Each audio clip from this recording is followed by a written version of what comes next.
Non, la santé du président Abdelmadjid Tebboune n'est pas en constante amélioration comme l'a affirmé hier dimanche 8 novembre un communiqué du palais présidentiel d'El Mouradia. L'état de santé du président algérien n'a pas connu une amélioration notable, les médecins allemands ont pu lui sauver la vie grâce à un nouveau traitement efficace, mais rien ne garantit encore qu'il peut se rétablir rapidement de son infection au Covid-19, a appris Algérie par auprès de plusieurs sources médicales très proches de l'établissement berlinois dans lequel est encore hospitalisé Abdelmadjid Tebboune. Selon les sources d'Algérie le seul progrès encourageant constaté dans la prise en charge de Tebboune est son maintien en vie grâce à l'oxygénothérapie à haut débit, un traitement médical que la médecine allemande ne cesse de développer pour rendre plus efficace la prise en charge des cas graves de Covid-19. Ainsi, en Allemagne, Tebboune a eu la vie sauve grâce à 2 petits embouts placés dans le nez qui lui permettent de recevoir jusqu'à 60 litres d'oxygène pur dans les poumons.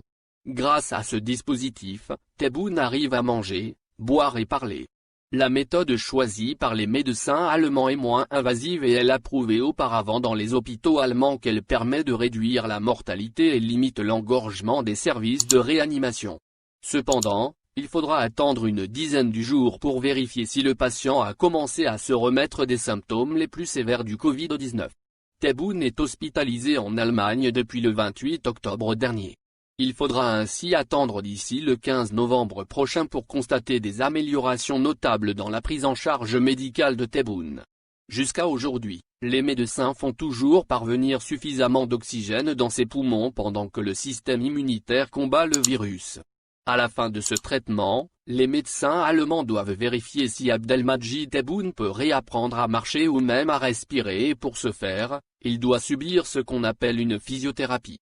Il faut savoir que le parcours d'un patient atteint de Covid-19 qui a répondu avec succès à un traitement en soins intensifs et qui peut sortir de l'hôpital est complexe et peut parfois prendre jusqu'à 18 mois.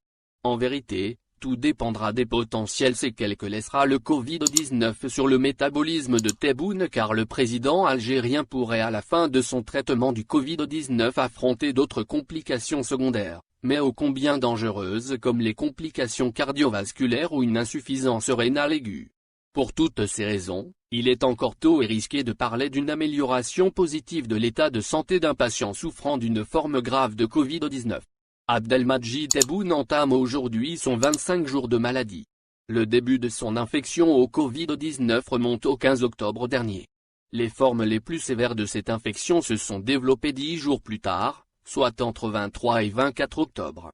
Le 28 octobre, sa vie était en danger et il fallait le transférer vers un hôpital sophistiqué en Allemagne pour espérer le sauver du péril du Covid-19. Son absence à la tête de l'État algérien va dépasser les 60 jours, nous apprennent nos sources si, dans les meilleurs des cas, il commence à se rétablir sérieusement de son infection.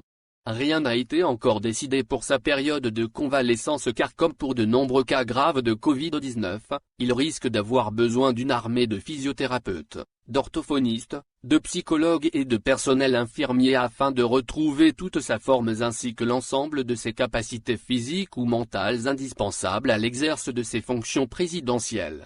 L'Algérie risque ainsi de rester sans président jusqu'à la fin de cette année 2020, voire au-delà.